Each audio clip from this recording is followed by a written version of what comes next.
Hi, welcome back everyone to ICT for Sustainability. Today we will talk about a brief history of where that term sustainability came from in the first place.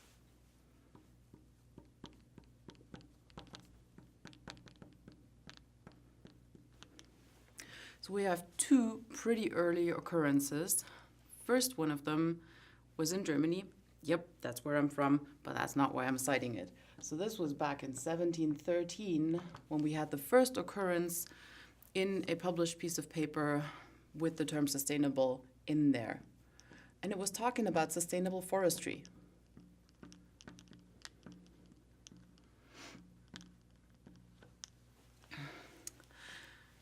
In this sense, the term has been used for many centuries, but today we apply the term sustainability in a much wider scope. We do understand that when I chop down a tree, it's going to take about 30 years to grow another tree of decent size. Yes, I know there are trees out there that grow way faster. Or we could use bamboo that grows even faster. Anyways, a decent tree that they used in the 1700s for getting supply wood for furniture and for other things, that would take about 30 years. A big pine tree, something of the likes, that will take a while to grow. So that is one of our renewable products, of our renewable energy sources, but it takes a long time to renew it. The next occurrence, not of exactly the word, but of the common sense, what we understand when we mean sustainability these days, was in 1722 with the Iroquois. So the indigenous people had a big conference, and the Iroquois determined that their great law of peace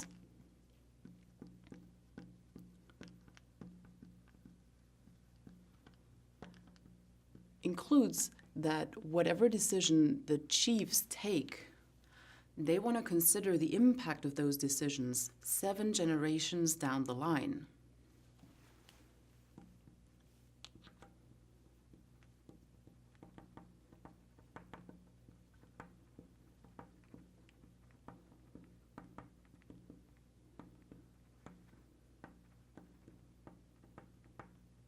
Seven generations down.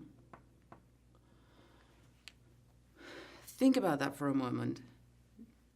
Pause for a moment and think, when in your life have you ever thought about the impact of your decisions for such a long time? If we go back to what a few centuries ago used to be considered the life expectancy of a generation, that was about 30 years. And so that times 7 means we're looking at 210 years. 210 years down the line from a decision that you took in 1725 means you are thinking all the way ahead to 1935. That's a pretty long time span. So when we think about whether we're going to move the hunting grounds of our village from this valley 2 valleys down, and what does that mean for the population that maybe was also frequenting that valley? What is that going to mean for the animals that live in either valley? Is that going to be a sustainable thing in the long run? Are they going to have the opportunity to replenish, meaning get enough young ones so that the tribe can still survive on what animals they can hunt? And we also know that the indigenous people were very appreciative of anything that nature would provide to them. And therefore, yes, we would want to make sure that nature gets a chance to replenish everything that we are gratefully taking to be able to nourish ourselves. Impact of your decisions, 7 generations down. When you go through your week, maybe think about that a couple of times. Like, what difference would that make if you choose to bring lunch from home, or if you go eat out, or if you take it in a to-go box that's going to end somewhere in a landfill? Maybe that does make a difference in your thinking. Historically, we humans are not very good at evaluating the long-term impacts of our decisions. If you remember that video that we had about the sustainability analysis diagram, that one gave you one path of how can we look into potential long-term impacts of a system. But unless we have a tool like that at hand, we rarely think that far down the line. It's human, because there are so many things we have to think about and so many things we have to take decisions on. Next really important point in history that I want you to remember about this term was 1987 with the Bruntland Report.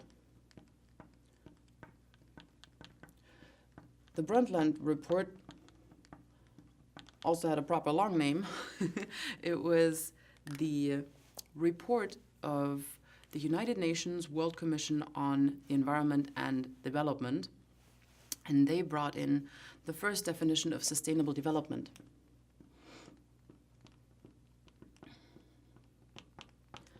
And you may have heard that definition a couple of times by now.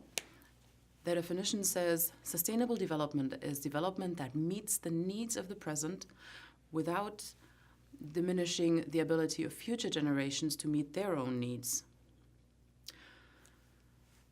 2 points about this definition. First of all, it's about sustainable development. It's a terminology thing that I want you to keep in mind. A lot of people have used that to define sustainability.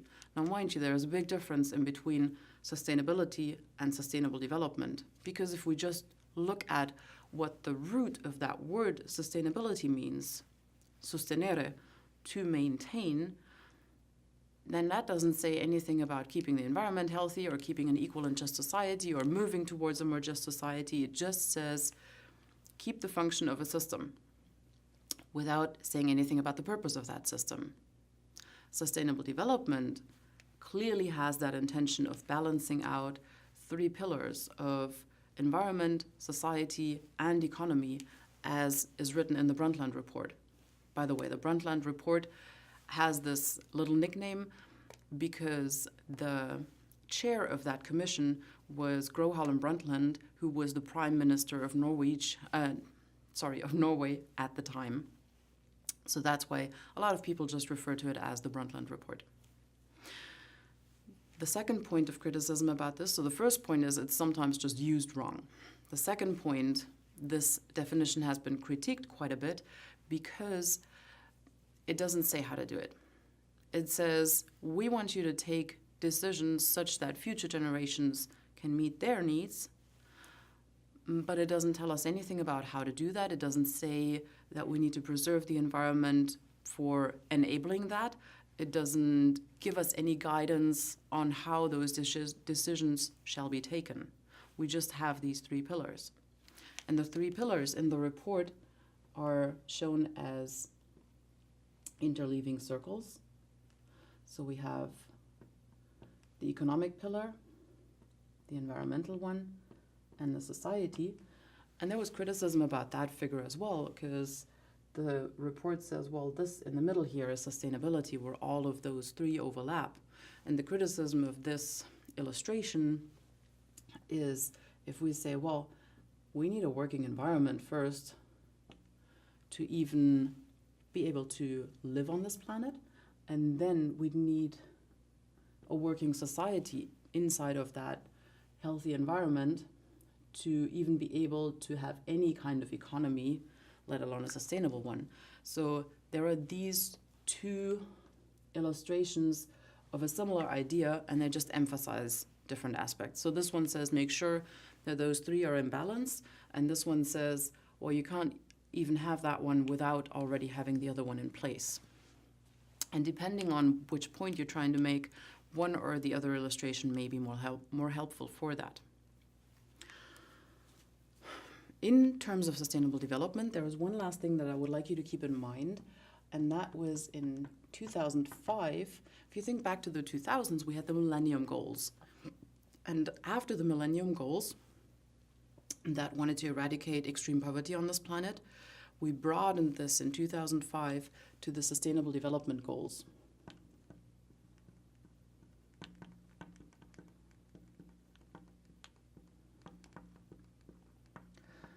You can find all the Sustainable Development Goals of the United Nations online on that website. And they talk about eradicating extreme poverty, but then on top, providing access to clean water, providing access to medication and healthcare, providing education, supporting women's and children's rights, and so on and so forth. I'm sorry, off the top of my head, I cannot cite all 21 of them. However, those Sustainable Development Goals, they form the basis of what we now consider moving towards sustainability and towards a sustainable society, a sustainable global society of the future.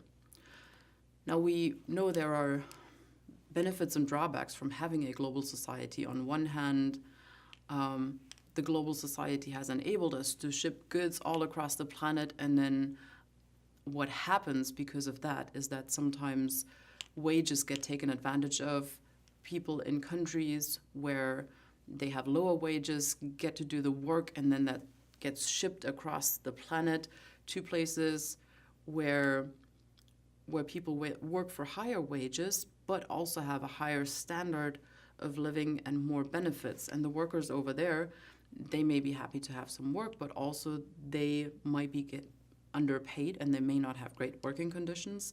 So it's a questionable decision for a company to say, I'm going to go produce over there where I know working conditions are not ideal for people, just because it makes economically more sense for the company. Granted, if that company goes bankrupt, nobody's going to have a job from that. So how do I strike a good balance so that everybody can get to a fair wage of living and maintain a certain living standard? Difficult conversation to have, but just because it's difficult doesn't mean we should avoid it. And even in this little series, I'll often bring up questions that I may not have the answer to. And that's fair enough, because we all need to think about those questions, and we need to have more conversations around them and be okay with the fact that we won't be able to always find a solution at the end of each conversation. So for the definitions part, remember sustainable forestry as a concept that came out in the 1700s in Germany and was from there spread across Europe, first with reference to forestry. Then we had the Iroquois Confederation that had the Great Law of Peace that made sure that the chiefs would consider the impact of their decisions 7 generations down the road. 1987, the Bruntland Report defined sustainable development as development that meets the needs of the present without inhibiting future generations to meet their needs. They brought in those 3 pillars. And then 2005 onwards, we have the Sustainable Development Goals that we're hoping to fulfill by 2020. And as you know, that's next year. So we better make good progress on that. Thank you.